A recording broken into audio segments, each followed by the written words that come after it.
Hi everyone and welcome back to TS Talks. Hope you're all doing good, keeping safe. Now today's topic is something, which has been ongoing for a bit of a while. But it's the whole Marcus Rashford versus the government situation. Now, Marcus Rashford has done a great thing this year, with his campaign regarding free school meals, being distributed, when schools have been closed during the lockdowns and, during the half times and stuff.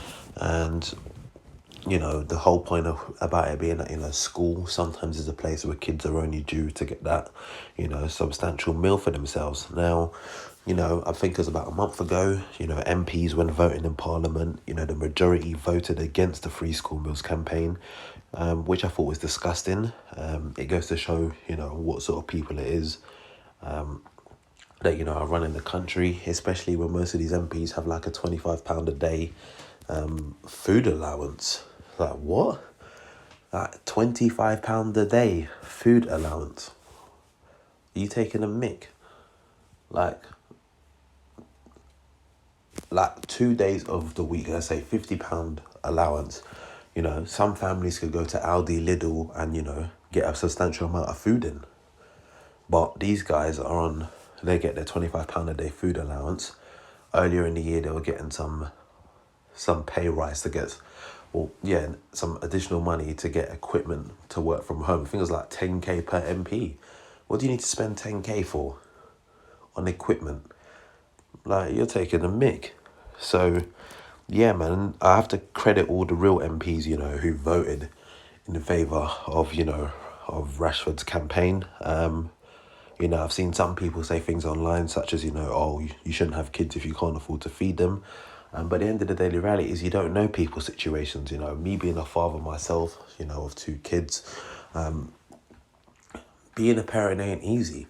You don't know someone's scenario as how they've ended up having children. And at the end of the day, something we got to speak on about, which might be getting a bit better now, but most working parents, it's a struggle for them because most jobs don't really cater to the fact that you're a parent and your kid has to go to, school and stuff. Like, for me, like, my oldest child starts school next September. So these are things I'm seeing already, like, oh, okay, this will be a bit of a struggle here, but we'll make it work. But due to everything that's happened this year, things like working from home can make that better for a lot of families that they'd be like, okay, well, I can take a break here to go and get my child from school, come back, these sort of things. But I've seen some of these comments about, people having kids and expecting the government to do this, that and that for them. Okay, whatever. Don't get me wrong, I know there is some parents out there that have kids, but pre-COVID is all about, I forget getting my kids new shoes, I'm going out at the weekend, all that sort of jazz. But, for a lot of parents, that isn't the case. But, following all of, them voting against it, about a week ago, Boris Johnson called Marcus Rashford to mention that he's making another U-turn and agreed to free school meals being extended during school holidays.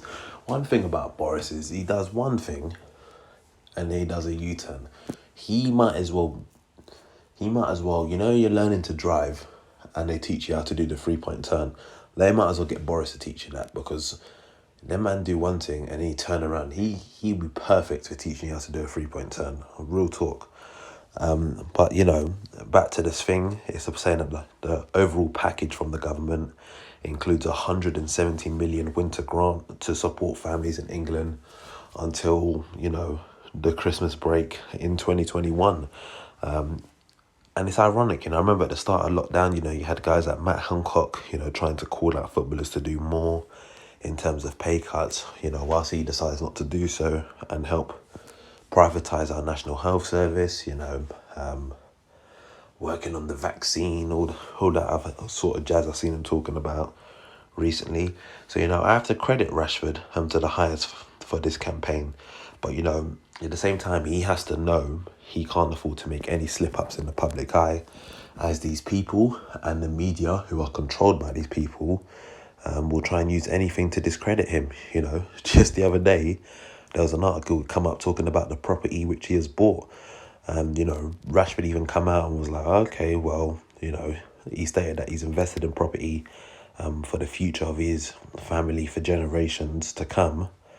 And he also said at the end of the day, don't try to put this as like part of my campaign. Like Rashford's a professional footballer for Man United. As far as I'm aware, he's on a good wage at Manchester United. He's allowed to invest in property. You look at the Premier League, for example, there's 20 teams in the league. Each team has more than 20 players. I don't know what 95% of those players do with their money. None of us know. It's none of my business. I don't want to know.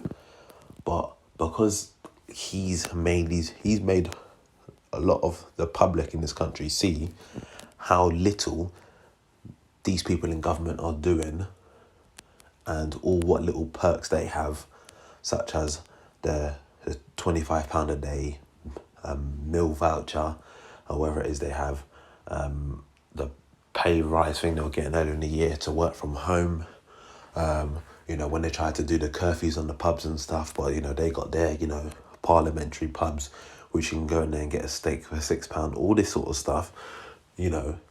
All of this has shown to the people what these people in power are really like, and they don't like it. So they're going to try to find anything to make him feel bad and, put a negative spin on anything he's doing. And, I just hope he knows, he's got the right mindset. I've seen he's teamed up with Jay-Z with, Rock Nation Sports.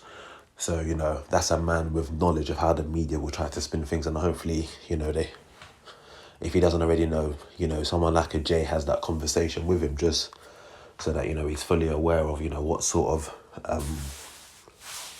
what sort of stuff can happen out here with your name in the public eye. But yeah, man, that's my whole thoughts on the situation, on the Rashford versus government situation. I'll be grateful to get your thoughts on it in the comment section below. And if you haven't already done so, go hit that subscribe button now, and I'll catch you next time. Peace.